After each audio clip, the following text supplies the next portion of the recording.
You know, it's never easy to follow somebody with the nickname The Great One, so. Thankfully, having Mike Huckabee for a father, I'm used to following people who set the bar pretty high.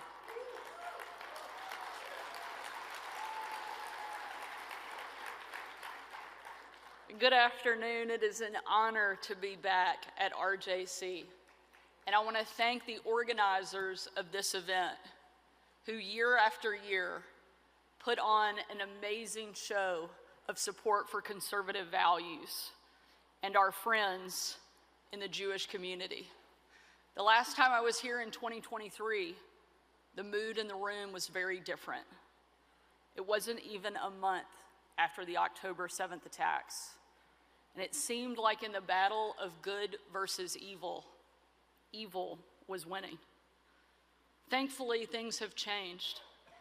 With the support of groups like this one, Donald Trump as our president, his administration standing firmly behind Israel, and him building the foundation for peace in the Middle East. That couldn't have happened if it weren't for the groundswell of help from RJC and its many supporters.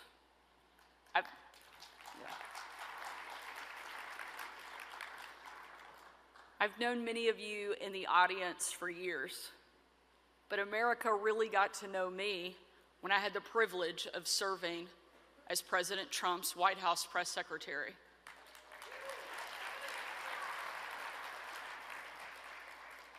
When the president hired me, I was only the third woman and the very first mom to ever serve in that job. People would ask me all the time, Sarah, how did you prepare to be White House press secretary? I said, it's really easy. I'm a mom to preschool-aged children.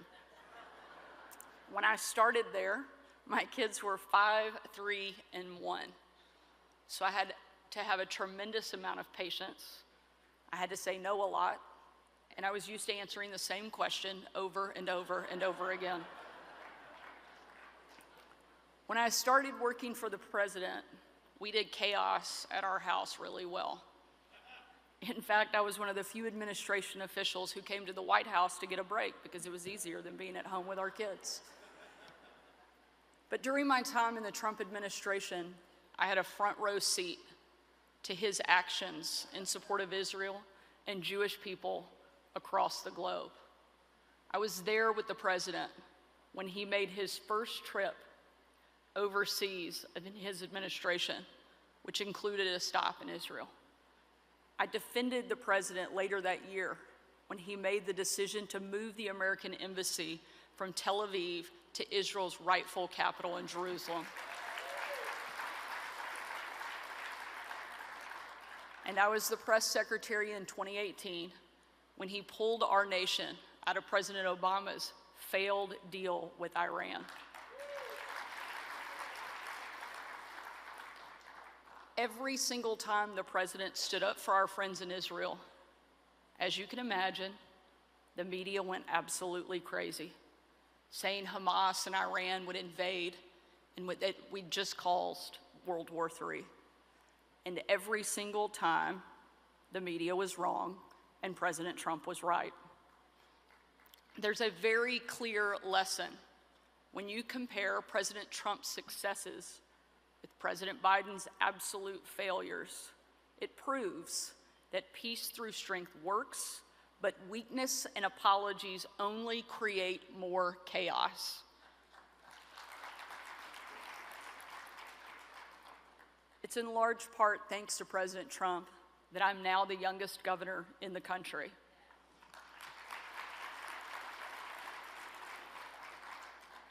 You know, I get introduced that way pretty often, and as long as I continue to be the youngest governor in the country, I'm going to let them keep saying it. However, my kids are kind of tired of hearing it. And I was at an event a few weeks ago, and my youngest son, George, was with me in the room when I got introduced as the youngest governor. And when I sat back down after my speech, George turned to me and he said, Mom, are you still really the youngest governor in the country? Feeling pretty proud of myself, I said, yes, George. As a matter of fact, I am. He didn't skip a beat, and he said, "Those other guys must be really, really old." Well, whether you think I'm too young or really, really old, over the first 3 years of my administration, we've had the chance to shake things up in Arkansas. One of my top priorities has been to show our public support of our friends in Israel in any way we can to show our help.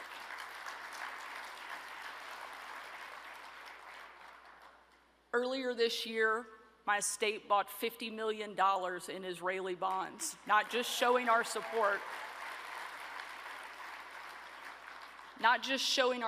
but making a sound investment in one of the world's strongest economies. We created the Right to Worship grant program to provide thousands of dollars for security at Jewish places of worship that were threatened by anti-Semitic attacks. And we are very proud that written in our state law, the region west of the Jordan River is referred to by its biblical and historical name, Judea and Samaria.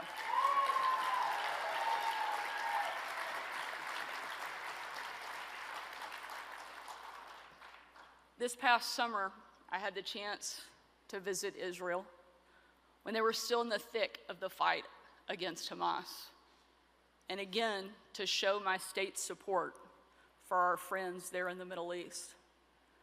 My dad likes to say that Israel is the one place in the world that you can visit for the first time, and it feels like you're coming home.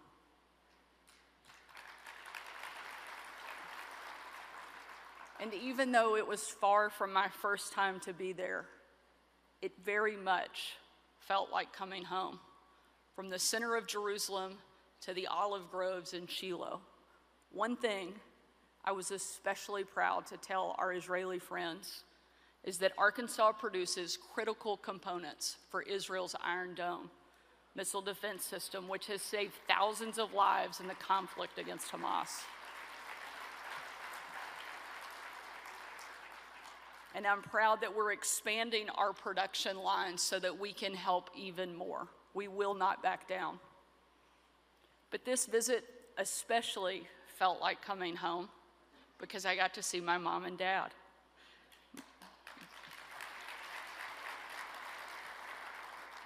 My dad, who is now serving as President Trump's ambassador to Israel, and I may be a little biased, but I don't think there's anybody that could do a better job.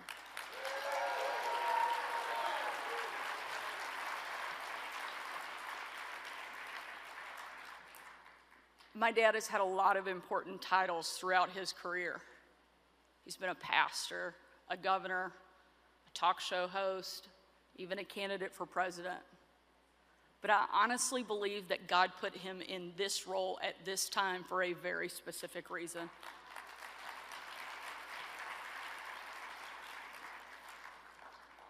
From the moment I was born, my dad has been giving my brother and I advice on life and our faith in God, frankly, whether we ask for it or not.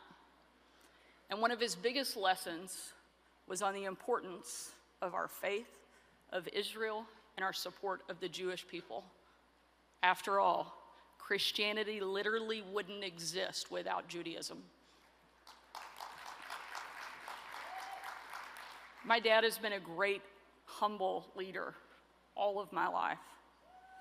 And so it has been both heart-wrenching and inspiring to watch him spend the better part of the summer working from a bunker as Iranian missiles rain down overhead. My dad has not been home since March, and he has not seen his grandkids since he left, but he is more committed now than ever before.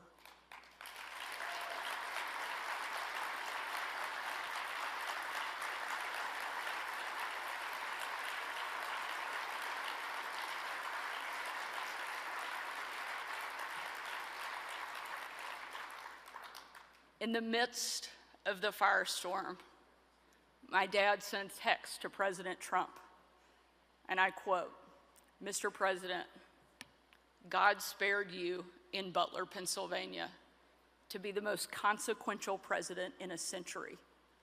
maybe ever. The decisions on your shoulders, I would not want to be made by anybody else. You have many voices speaking to you, sir, but there is only one voice that matters, his voice. I am your appointed servant in this land, and I am available for you. But I do not try to get in your presence often, because I trust your instincts. No president in my lifetime has been in a position like yours. Not since Truman in 1945. I don't reach out to persuade you, only to encourage you. I believe you will hear from heaven, and that voice is far more important than mine or anyone else's. You sent me to Israel to be your eyes, ears, and voice, and to make sure our flag flies above our embassy. My job is to be the last to leave. I will not abandon this post, and our flag will not come down.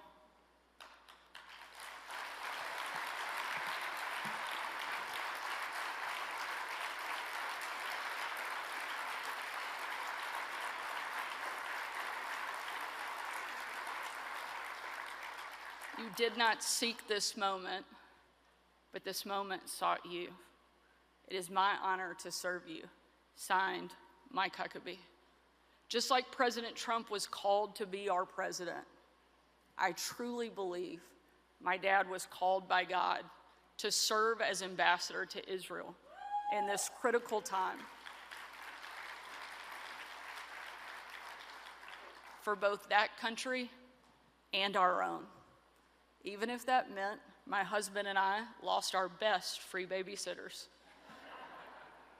He's been going to Israel for more than half a century, and I still consider the first time he took me to the Holy Land to be one of the most transformational experiences of my childhood. You may have heard this story before, but it's one I want to tell again because I really think it shows what this fight is all about. On that very first trip I ever took, I was 11 years old, and one of the last stops on our trip was to Yad Vashem, which, as you know, commemorates one of the darkest eras in all of human history, the Nazi genocide against the Jewish people. I was only 11 years old, but my parents wanted me to understand the importance of standing up against evil, so he decided to take my brothers and I to that place. Yad Vashem sits on Mount Herzl, often referred to as the Mount of Remembrance. Yad Vashem in Hebrew means a memorial and a name, and its goal is to memorialize the Holocaust, and in particular, all of the Jewish people who were killed and had no descendants left on earth to carry on their name. We walked through the museum where I looked at the photos of the bodies who had been starved to death. I listened to the voices of survivors tell of the horrific things that they had been through. And I watched the videos of the kids who had their shoes removed and stacked high before they were marched to their death. I didn't speak as we walked through Yad Vashem. At one point, I did reach up and grab a hold of my father's hand, and I gripped it tightly for the next hour and a half. But I didn't say a word, and he never once left my side. He stayed with me, watching and waiting, hoping I understood why he had brought me there in the first place. He wanted me to see it. He wanted me to understand what happens when good people sit by and let evil prevail. We got to the end, and there was a guest book for visitors to sign, placed on a podium much like the one I'm standing behind right now. I knew my dad always kept a pen in his pocket, so I reached up and I took it out. Looking over my shoulder, he watched as I inscribed my name and address in the book. And then I paused at the comments section And he waited to see if I would write something in that place that let him know I understood why had brought me there. I still hadn't spoken, but in the book I carefully wrote words both he and I will never forget. Very simply, why didn't somebody do something? At a young age, I understood that all it takes for evil to win is for good people to do nothing. And let me be very clear, and if you hear nothing else I or anyone else say today, the rise of anti-Semitism we are seeing in both parties is vile, disgusting, and unacceptable, and we cannot sit back while it happens. We must be vocal and we must fight back.